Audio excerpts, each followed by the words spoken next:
Olá, gente, meu nome é Roberto Goldkorn.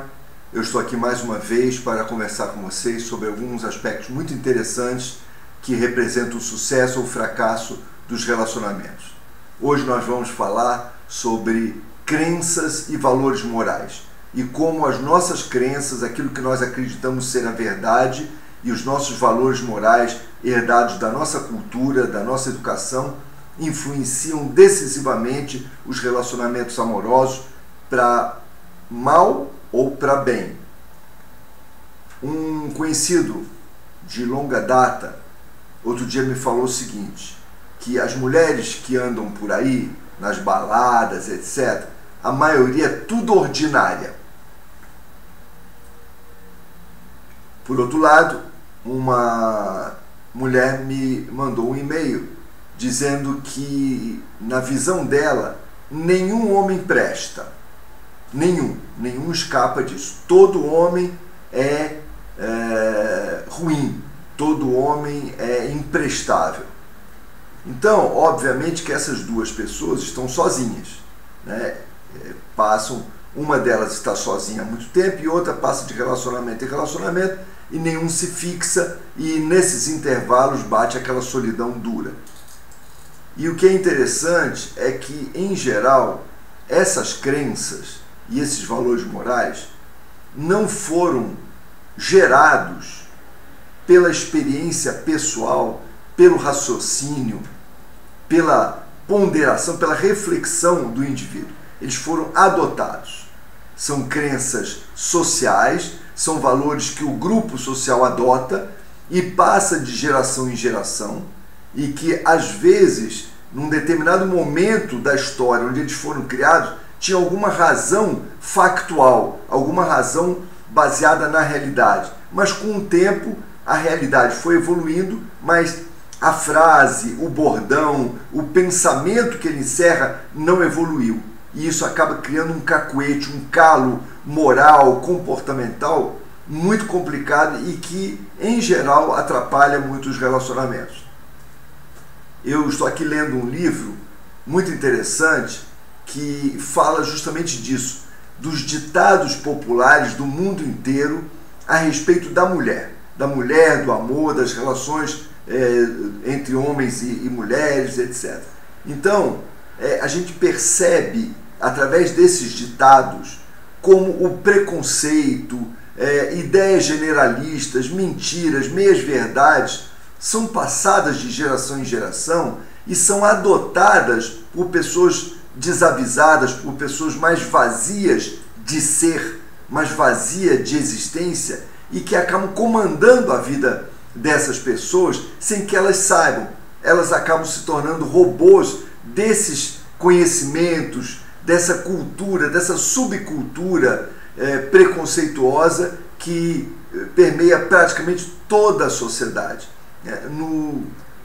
No livro, eu abri numa página aqui a esmo, e ele diz o seguinte, que mulher que se olha muito no espelho não tem olhos para olhar para o marido. Como se a mulher que fosse muito vaidosa não conseguisse também olhar ou prestar atenção ou admirar o marido. Outro, ele diz assim, que mulher que veste calças, é um provérbio curdo, se não me engano, mulher que veste calças manda no marido. Então, essas frases feitas que expressam conteúdos extremamente culturais, em geral muito antigos, acabam muitas vezes sendo adotadas por uma pessoa, um indivíduo, e são levados para dentro do relacionamento. Em geral, causam muito estrago. Eu me lembro de uma cliente minha que ela estava apaixonada por um rapaz que ela conheceu recentemente, e um dia ele foi buscá-la em casa, ela desceu, estava feliz, desceu, cumprimentou o porteiro, ele estava parado com o carro em frente à casa dela, e quando ela entrou no carro, percebeu que ele estava com a cara fechada, com o senho franzido. E ela quis saber o que houve, o que tinha havido, o que ela tinha feito, e depois de muita insistência, ele confessou: mulher minha não fica por aí mostrando os dentes. Isso porque ele percebeu que ela, ao descer e ao passar pelo porteiro do prédio, deu um sorriso e cumprimentou. Olá, seu Manuel! Só isso. Então, na verdade, o que ele fez foi repetir uma expressão que talvez ele tenha ouvido ou do irmão mais velho, ou do pai, ou do tio, ou do avô, uma coisa velha, antiga, datada, ultrapassada, que ele adotou e que estava usando naquele momento, numa circunstância que absolutamente nada tinha a ver com o momento onde essa frase, esse conceito estúpido foi gerado, né, por uma outra cultura, um outro tempo, um outro momento da nossa evolução. Obviamente, no momento que ela me contou isso, eu falei assim, olha, o gato do seu relacionamento subiu no telhado, porque um indivíduo que, ao chegar na idade madura, não consegue exorcizar, não consegue fazer um balanço daquilo que é seu e daquilo que não é seu, mas que ele usa,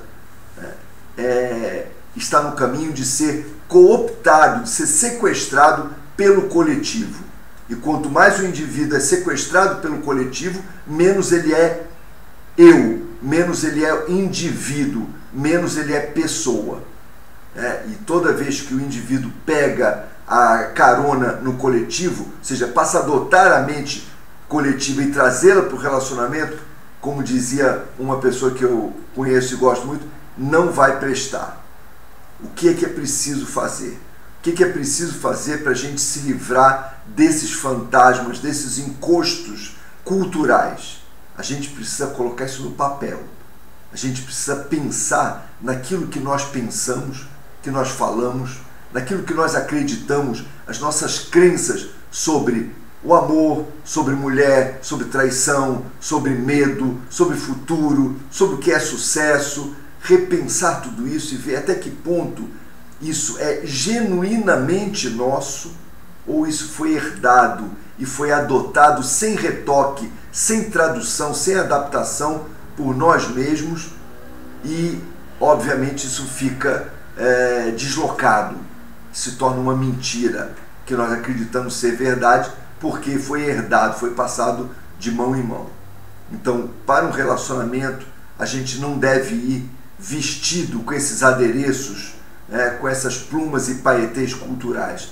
A gente deve, quanto mais despido, melhor. Quanto mais exorcizados desses relacionamentos com culturas antigas, defasadas, melhor. O relacionamento ele deve ser construído a partir de si mesmo, a partir do conhecimento do outro. Quanto mais desarmado a gente for, melhor. Então a gente chegou no momento de rever nossas crenças limitantes e os nossos valores morais que possam interferir negativamente no nosso relacionamento, possam nos trazer uma ideia pré-concebida do que é o outro e de como nos relacionar com o outro. Tudo isso e muito mais vocês vão encontrar no nosso e-book fantástico, desmistificador, revelador, Como Derreter a Solidão em 7 Passos, já disponível na net. Tá bom? Até a próxima com novos assuntos que vão ajudar todos nós a refletirmos e a melhorar nossa capacidade de termos relacionamentos felizes e duradouros. Até lá!